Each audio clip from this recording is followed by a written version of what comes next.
Story 1. The Creature in the Tunnels. Lena's strange tale occurred during her internship, a time when she was inexperienced and took on more than she could handle. She described suffering from job creep, where her ambition led her to take on responsibilities beyond her assigned duties. This manifested as working longer hours, sacrificing her health driven by a belief in achieving a martyred state of being. She acknowledges this could be seen as self-destructive and egocentric. Lena remains passionate but now realizes, following the events over 2 years ago, the importance of recognizing boundaries and moving away from playing hero, as it almost got me hurt or worse.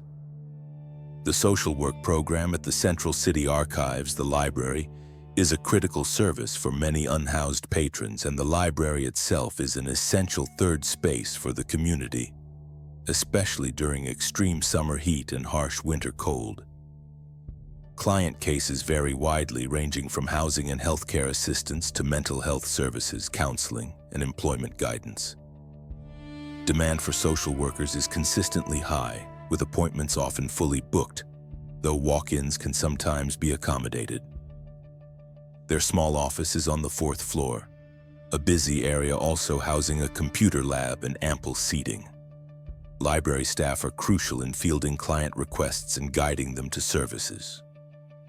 One bitterly cold December evening nearing winter break, Lena and the other interns were looking forward to closing. After the others left, Lena's supervisor headed upstairs to file documents before going home. Lena stayed to organize paperwork from her last client when she was interrupted by a knock.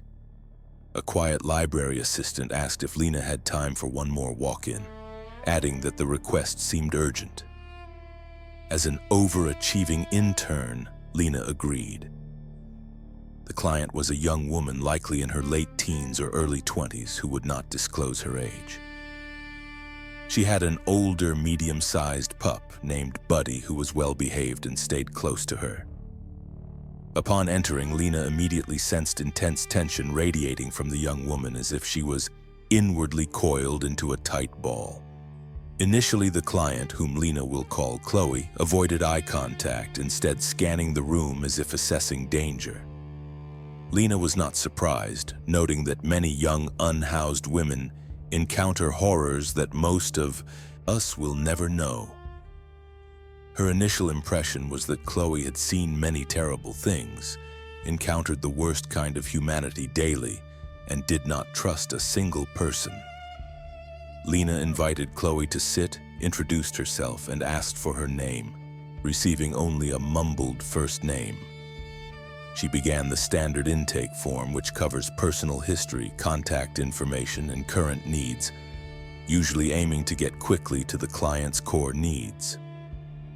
Chloe was reluctant to provide information and avoided many questions, her eyes darting around the room and frequently to the open doorway behind Lena, making Lena wonder if she was watching for someone. Setting her clipboard down, Lena asked Chloe what brought her in.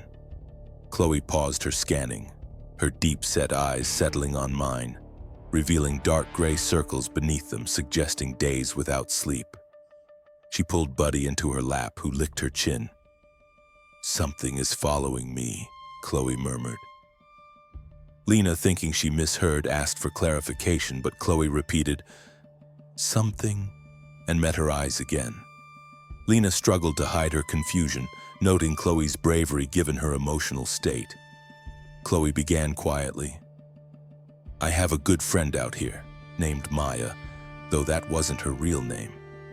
They had been friends for about a year, meeting at the library and would watch each other's back. They sometimes slept in the park or by the river in Maya's tent, taking turns keeping lookout." Chloe swallowed hard, set Buddy down, and her anxiety became palpable. About a week prior, late at night by the river, Maya woke Chloe up, freaked out and shaking. Maya claimed she saw something she couldn't explain off in the shadows of the trees beyond the field. Maya kept pointing, but Chloe's night vision was poor, so she saw nothing. They immediately packed up and walked to a park on the edge of town, Maya decided to stay awake and keep watching. Chloe shivered, then continued. Whatever Maya saw, it followed us. A few hours later, just before sunrise, Maya woke her again, saying it was back and pointing it out. Lena asked if Chloe saw it then. No, Chloe replied, frustrated. No, I couldn't see it at all. Not that night, at least. Chloe looked on the verge of tears but continued, stating that Buddy kept sleeping, making her think Maya was hallucinating. But Maya's description scared her. Lena gently pressed for details. What did she say it looked like? Chloe described it as not a person. She said it was crawling and walking like it could stand, but just for a second, but it mostly moved like a cat. It was sort of a tall cat that could stand up on its back legs, quickly shifting between standing and crawling, and it stayed out of the light. After that, Maya barely slept, staying awake outside the tent at night, waking Chloe to move when it appeared. Chloe admitted, "It made me afraid." Lena asked if it ever came close, and Chloe shook her head. After a few nights, Maya told Chloe she no longer wanted to sleep in the open and wanted to sleep inside, like in an abandoned building or even in the tunnels. Lena grimly thought of the tunnels, a vast, largely inaccessible underground network beneath the city used by thrill-seeking tour groups or those desperate enough to seek shelter. Chloe stated she didn't want to go into the tunnels, having heard all sorts of horrible things happen there to people like me. Lena asked what happened next. Chloe said Maya got upset, calling it stupid to stay outside with that thing following us, and left after the third night to stay in the tunnels, giving Chloe the option to join. Chloe decided not to go. She still didn't completely believe something was following us, thinking Maya was paranoid and that staying in the tunnels was dangerous as people disappear there. Chloe hadn't seen Maya since, and tears welled in her eyes. She usually saw Maya around the library or at the park in the mornings for church meals. Chloe believed something's happened to her, something bad. I think whatever that thing is, it got her. A chill ran down Lena's spine, finding it hard to believe but recognizing Chloe's distress. Lena suggested contacting the police, which Chloe met with a look of disdain, conveying that police don't care about the unhoused. Lena felt her chest tighten at this stark truth. Lena then offered to help Chloe get on a waiting list for a women's shelter. Chloe replied solemnly, "I don't stay in shelters. Bad things happen there too." Lena understood that shelters, while offering external protection, don't always protect on the inside. Having heard many horror stories from clients and colleagues, some choose to avoid them and stay outside. After deliberating, Lena asked about housing assistance, mentioning a voucher program. But Chloe interrupted. "No, I don't want any of that. I don't want to stay here. I can't stay here," Chloe said, then sighed. Chloe then quietly stated, "I've seen it." Lena, now unsure of where the conversation was heading, repeated, "You've seen it?" Chloe confirmed, "Yes," explaining she saw it last night near the old part of town by the bridge. She had been looking for Maya near an opening to the tunnels by the docks that Maya had once shown her. When she got near the river, she saw it off by the walkway under the bridge. Lena's raised eyebrows showed her doubt. Chloe, exasperated, swore it was exactly like how Maya described it. It was slinking around cat-like, but too big to be any cat. Though dark, it was close enough for Chloe to see this time. It was skinny and very tall. Initially standing, it seemed to spot her, then fell to the ground and crawled on all fours, moving straight towards me. Chloe was holding Buddy, who began barking frantically and tried to jump from her arms. They fled. A few hours later, after running and ducking into an alley, Chloe saw it again in an alleyway across from her, slinking around, watching me from the dark places. She was as sure it was there as Maya had been, and Buddy was growling with his hackles up. Lena found it hard to digest, finding the tale of a strange creature stalking the young woman and her friend by far the most bizarre of the unusual stories she'd heard, sounding like a horror movie. Lena admitted she didn't know how to help in her capacity as a social worker with this. Chloe stated, "I need help getting out of here. I can't stay here. It's going to get me like it got Maya," her voice filled with despondency. Lena offered to see what she could do, mentioning bus passes and asking where Chloe would go. Chloe explained she had an aunt along the coast up north who would take her in. Lena said she'd try but couldn't guarantee funding for such a ticket, needing special approval from her supervisor. Chloe looked at her with pure desperation, pleading for help. Lena sighed and agreed. "Okay, Chloe. I'll do my best." Lena gently persuaded Chloe to provide her cell phone number. Chloe warned it sometimes died due to a faulty battery but promised to keep it charged. Lena said she would speak to her supervisor the next morning and call Chloe with an update. Lena asked about Chloe's plans for the night, and Chloe gravely replied, "I'm not sleeping at all tonight. I'm just going to keep moving." As Chloe left with Buddy, an uncomfortable anxiousness settled in Lena's stomach, genuinely worrying her. The next morning, Lena pulled her supervisor aside and explained Chloe's situation in general terms, omitting the creature. She framed it as a believable story about being followed, her friend disappearing and wanting to leave the city to reconnect with family. The supervisor shook her head, stating the social work program at the Central City Archives was facing budget cuts, and funding a bus ticket of that amount was not feasible. The most they could offer were regional transit day passes. After talking to her supervisor and handling morning appointments, Lena called Chloe during her lunch break. The call went to voicemail, so Lena left a message explaining the limited options. A couple of hours later, during another appointment, Lena received a call from Chloe. She stepped away, hearing heavy traffic in the background, and Chloe sounded out of breath and like she had been crying. "It's Chloe," she said, voice breaking. Lena began to explain about the bus ticket, but Chloe cut her off. "It came back," her tone terrified. "It came back last night and Buddy ran away," Chloe continued, starting to cry. Static began to come through the phone.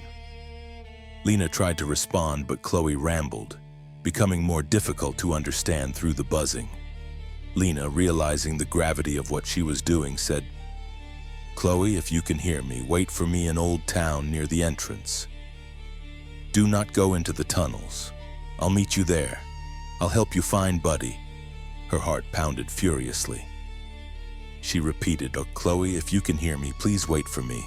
I'll be there after the library closes."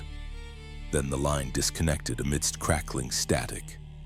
Lena tried calling back, but Chloe didn't answer. The rest of the day, Lena was on edge, worried Chloe hadn't heard her and would search for Buddy alone, fearing something would happen to her. About an hour before her shift ended, as light waned, Lena told her supervisor she needed to leave early for an urgent matter. After hastily packing, she headed towards Old Town, about 5 blocks away.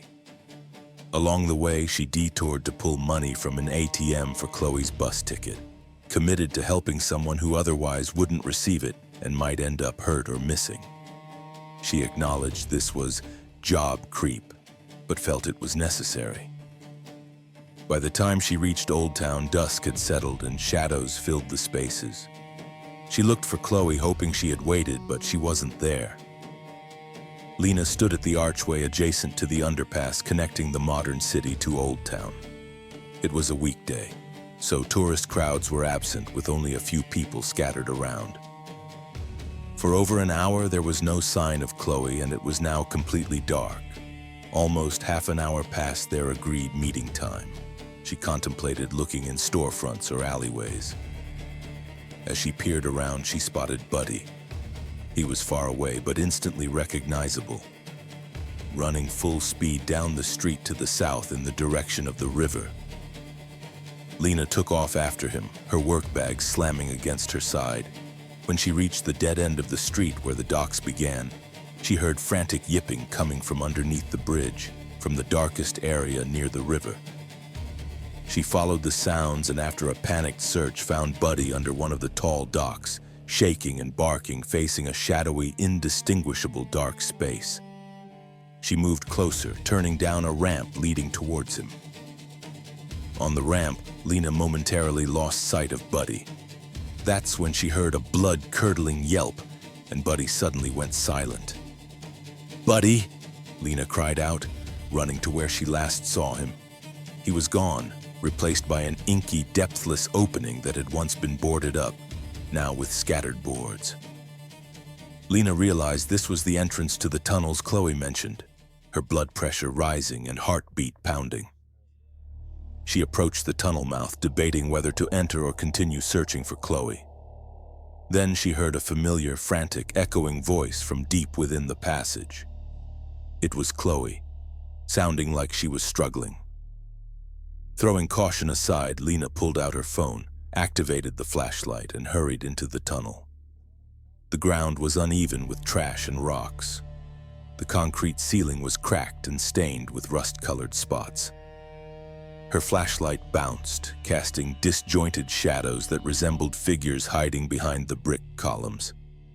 The air reeked of mildew and was biting cold, her breath visible. After a moment, she heard Chloe again, a distressing yell. "Chloe, where are you?" Lena cried out. Chloe's voice sounded closer, perhaps 20 to 30 feet away, though the tunnel's acoustics made it hard to tell. After a few more strides, Lena reached a wide, cavernous space with stone columns and partially torn down walls. Beyond the columns, the room was pitch black. Just then, she heard a piercing yip and saw Chloe huddled on the ground in a heap, facing her, back against a collapsed brick wall, holding Buddy protectively. A small, waning flashlight was next to Chloe. Lena's phone light revealed Chloe's horrified expression. She was staring directly behind Lena, about to scream. Buddy was growling and looking in the same direction.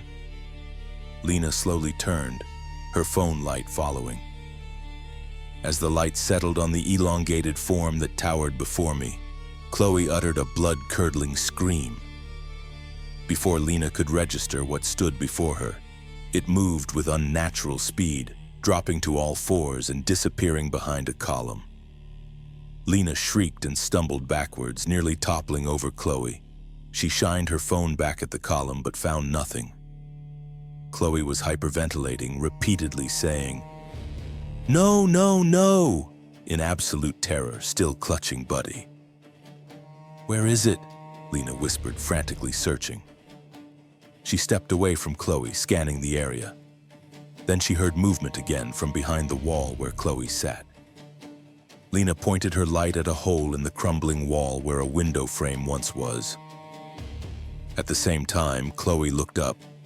There in the hole, leaning out and over Chloe, stood the impossibly lean, tall creature, its dreadfully stretched, nebulous face peering over her, a string of drool oozing from its mouth slit. Lena heard a faint hiss emanating from it, and it cocked its head, its long, tangled hair almost brushing the top of Chloe's head. They both screamed, and Chloe crawled away, dragging Buddy, and stumbled to her feet. "Run!" Lena gasped, and Chloe ran towards the exit. Lena looked back. The creature was gone again. Lena cursed and turned to follow Chloe when something heavy slammed into her leg, making her stumble. She cried out, then swung her work bag as hard as she could in the creature's direction, yelling. The bag connected and the strap broke, sending the bag and its contents flying. Lena reoriented herself and sprinted after Chloe, her light haphazardly illuminating the way. She heard the creature behind them emit an unearthly wail and then heard scampering echoing from where they came. After what felt like ages, Lena felt the brisk breeze of the outside air, and they emerged from the tunnel opening near the river. They kept running up the ramp and onto the old town street where oblivious people were still meandering. They didn't stop until they reached a brightly lit storefront, out of breath and panting. including Buddy. People stared. Chloe collapsed onto a nearby bench, setting Buddy down, and rested her head. They were silent for some time, Lena unsure how to discuss what they'd encountered. Questions flooded her mind. Did that actually happen? What was that thing? Was it even human? Finally, Chloe spoke, saying she was leaving that night, taking a local bus out of the city and figuring it out from there. Lena then offered her the cash she pulled from the ATM for the bus ticket. They didn't discuss what they saw, likely too in shock. They parted ways after Lena walked Chloe back to downtown and waited for her to board a bus. Chloe thanked her and said she would be okay. Lena doesn't know exactly what happened to Chloe, though she once received a postcard addressed only to her first name. She never gave clients her full name, with a photo of a coastal town, which she likes to think was from Chloe. As for Maya, Chloe's missing friend, Lena had no full name or information to provide the police, so she'll never know what happened to her. This is common for many unhoused people who go missing, often unreported and never seen again or found in the worst possible way. Story 2. A terrifying encounter in the mountains. Marcus has attempted to make the drive more bearable by listening to music playlists, audiobooks, and podcasts, but these never fully distract him. He remains subconsciously aware of his isolation and worries about what he would do if his car broke down and he became stranded. Despite listening to various media, he often finds himself praying that such an incident would never occur. During his most recent autumn trip, his fears were realized. The time of year meant it got dark earlier, and the meeting, as usual, ran late.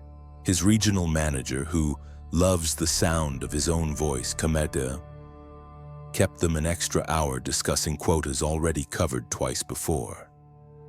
By the time Marcus hit the road, the sun was already setting. He had made the drive numerous times, always feeling relieved upon reaching the interstate on the other side. He knew the drive intimately, including areas where deer often appeared and where cell phone coverage was spotty. However, he realized he didn't know the place well enough, as he was unaware of what was out there. Approximately 2 hours into his drive, his car began emitting an unfamiliar stuttering or coughing noise from under the hood. His initial thought was a lack of gas, but the gauge indicated at least half a tank. He then wondered if he had accidentally used the wrong type of fuel. The sound worsened, and then the engine light illuminated, causing his stomach to drop. The car rapidly lost power and the accelerator felt mushy. Mutters of "Oh God, no," and "not here, not now," escaped him as he futilely pumped the gas pedal. The engine coughed violently, shaking the entire vehicle, and Marcus managed to pull over to the shoulder just as the car completely died, rolling to a stop beside a guardrail overlooking invisible darkness. He sat in the sudden silence, hands tightly gripping the wheel. The road was empty, a narrow strip of asphalt cutting through dense forests. There were no streetlights or visible houses, just fading yellow lines and an unreadable rusted mile marker. He tried the ignition, hearing only a clicking sound. His lights still worked, indicating the battery was fine, but the engine was dead. Marcus was relieved to see 3 bars on his phone. He called his wife, Sarah, first, wanting her to know and happy to hear her voice. He could hear their 3-month-old daughter, Olivia, babbling in the background. He told Sarah that he had broken down about halfway back in the mountains, trying to keep his voice steady.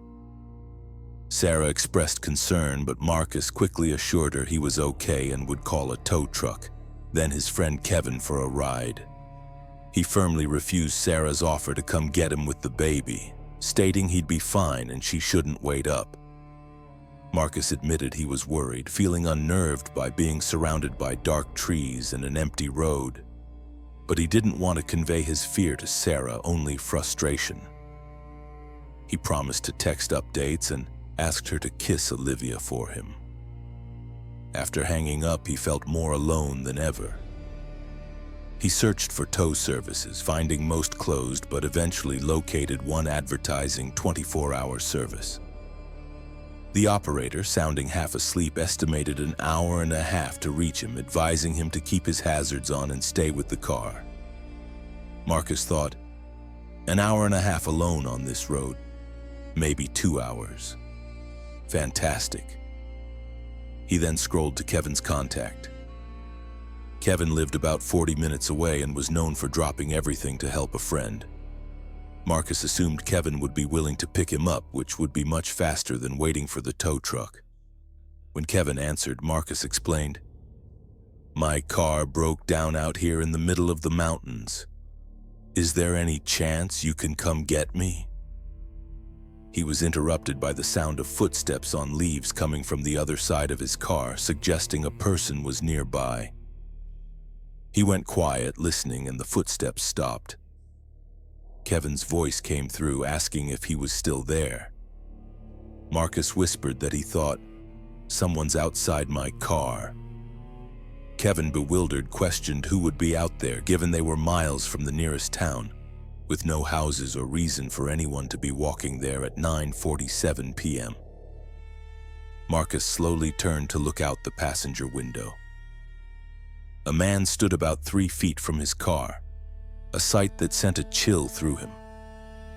The man wore torn, filthy overalls, once possibly blue but now dirt-colored. No shirt was visible underneath, revealing a pale chest. His bare feet were nonsensical given the 40-degree temperature and freezing ground. His face was covered by something Marcus initially processed as a mask, perhaps for Halloween. As his eyes adjusted, he realized it was the skinned face of an animal, possibly a hare, stretched over his features. The animal's ears hung by where the man's human ears would be, and rough holes were cut for the eyes and mouth. Through these holes, Marcus could see human eyes reflecting his dashboard light, staring directly at him. The man was motionless, observing Marcus through the horrible mask, one arm behind his back and the other at his side, his chest rising and falling with deep breaths. Marcus whispered to Kevin, "Ah, there is a man. He's Jesus Christ, Kevin. He's wearing an animal face. Like a skinned animal face as a mask. He's just standing there staring at me." Kevin asked if he was serious, and Marcus confirmed he was dead serious, explaining the man had just emerged from the woods. Kevin instructed him to lock his doors, which Marcus did, the click sounding impossibly loud. The man showed no reaction. Marcus then joked, "Kevin, he's wearing a freaking skinned rabbit face and no shoes. I don't think he has a car." Kevin, now taking it seriously, stated he was getting in his car immediately to pick Marcus up and told him to stay calm and don't do anything stupid. Marcus focused on controlling his breathing, keeping his eyes on the man who hadn't moved. The fact that one hand was hidden behind his back deeply unnerved him. He told Kevin, "Man, he's got one hand behind his back," interpreting it as the man hiding something. Kevin, whose car could be heard starting, advised Marcus not to engage, but to stay in the car with doors locked and windows up. However, Marcus felt compelled to roll down his window just to crack, admitting it was probably stupid, but he had to try. He considered that the man might be a local eccentric in need of help, or even there to assist him. Hello? Do you need anything? Are you okay?" Marcus called out.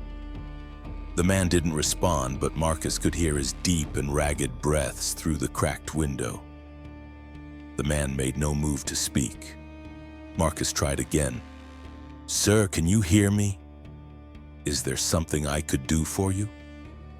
Still nothing but horrible breathing and unblinking eyes. Marcus whispered to Kevin that the man didn't seem okay, with his deep breaths and stillness. Kevin asked about the distance to a specific gas station, which Marcus estimated at 15 to 20 miles. Too far to walk, especially with this guy here. Kevin promised to drive 90 miles per hour and be there in 30 minutes at most, asking if they should call the police. Marcus hesitated, asking if they should wait. Then the man moved slightly, shifting his weight, and his visible hand clenched and unclenched. His breathing became heavier. Marcus reported, "He's moving, acting really weird. More weird, I mean. I think maybe I should just start walking. I don't think I feel safe here." Kevin insisted he was safe inside the car, that the man couldn't get in. But then a click sound like a gunshot pierced their conversation. The man had reached out and opened Marcus's passenger door. The door swung open about 6 inches. Marcus was bewildered, wondering if his lock had broken, as he had just double-checked it. The man left the door ajar like a message implying he could enter whenever he pleased. Marcus informed Kevin, He just opened my door." Kevin exclaimed, "Crap, man!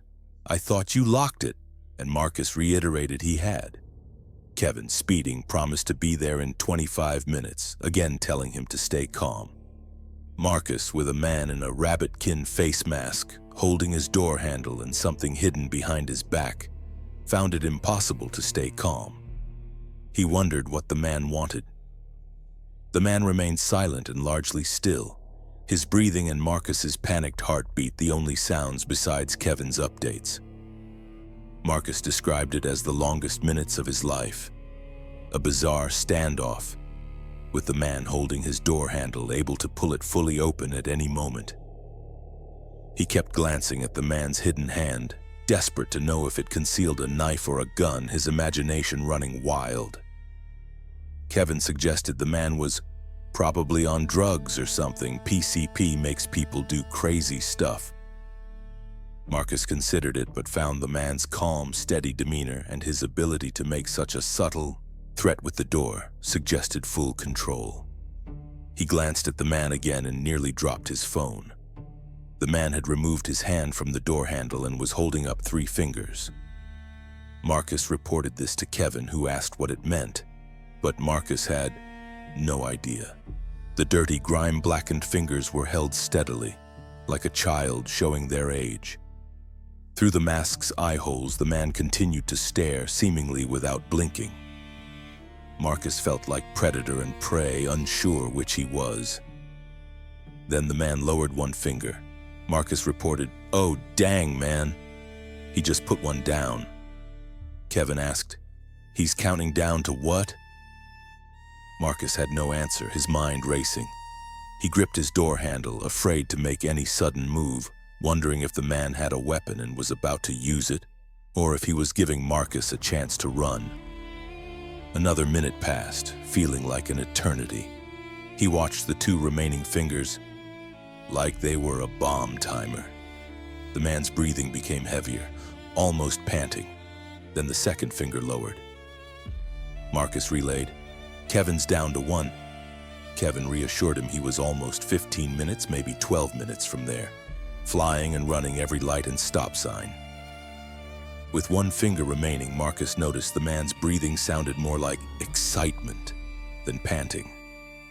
Through the mask's mouth hole, he saw a hint of teeth, wondering if the man was smiling. Marcus felt he had to do something, unable to just wait. Kevin insisted he stay in the car. Then 3 things happened simultaneously. The final finger went down, the phone call instantly dropped, and the man sounded like he laughed. Frantically, Marcus tried to use his phone, but it seemed to have died instantly despite having plenty of battery. He looked back at the man, now certain he was smiling. The man began to raise his hand, bringing up his 3 fingers again. "No," Marcus said aloud. "No, no, no, no, no, please, no." He realized the man was going to count down again, and this time, he was without his phone or Kevin, his lifeline. He was completely alone, trapped, with no idea how close or far help was. Running into the pitch-black woods, potentially full of the man's friends, or down the empty road was not an option. He knew if he tried to get out, the man could lunge in. The man lowered a finger, then 2. Marcus felt he had to do something, anything. Fighting seemed his only option, but with what? He desperately looked around and spotted a forgotten metal tumbler in his door pocket, which he had used for water. It wasn't much, but it was better than nothing. Another finger went down, leaving one. His heart pounded. This was it. He put his hand on his door handle, ready to burst out and grab the tumbler for a final confrontation. Admitting it was the worst plan, but it was all I had. He pleaded aloud for the man not to do this, explaining he had a wife and a 3-month-old daughter named Olivia who had just started smiling. He offered anything, his wallet, his car, just to be let go home to see his family again. The man tilted his head, the awful rabbit face cocking to one side. Marcus was surprised by the reaction, wondering if he had gotten through to him, if there was something human under that mask after all. The man's breathing quieted and the smile was no longer visible. Marcus saw recognition, maybe pity, in his eyes. Then headlights swept around the bend behind them. The man's head snapped toward the light, making Marcus jump. In that moment, Marcus looked at the lights too, and when he looked back, he only saw the man's back as he disappeared into the woods, holding something long and dark in the hand he had been hiding. Kevin arrived in his beat-up Tahoe just in time. Marcus, relieved, was shaking uncontrollably. Kevin, holding a tire iron, asked where the guy was. Marcus pointed towards the woods, explaining he ran off when he saw Kevin's lights. Kevin urged them to leave. Marcus recounted everything that happened after the call disconnected, and Kevin believed him, feeling bad for what Marcus endured.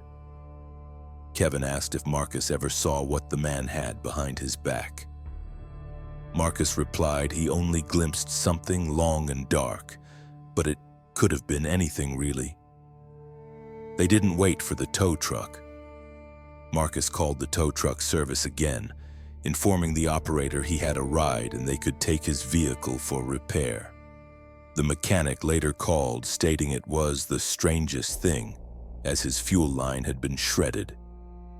Marcus had no idea how it happened, as he didn't remember running over anything. Marcus still has to make that drive twice a year, but now leaves at dawn, ensuring he's off the mountain before dark. He keeps his tank full, his phone charged, and a weapon within reach. He's tried to get his company, Global Corp Industries, to allow virtual meetings, but they insist on face-to-face. So he goes, but watches the woods the whole time. If meetings run late and he can't make it out before dark, he stays at a hotel, a decision his wife understands.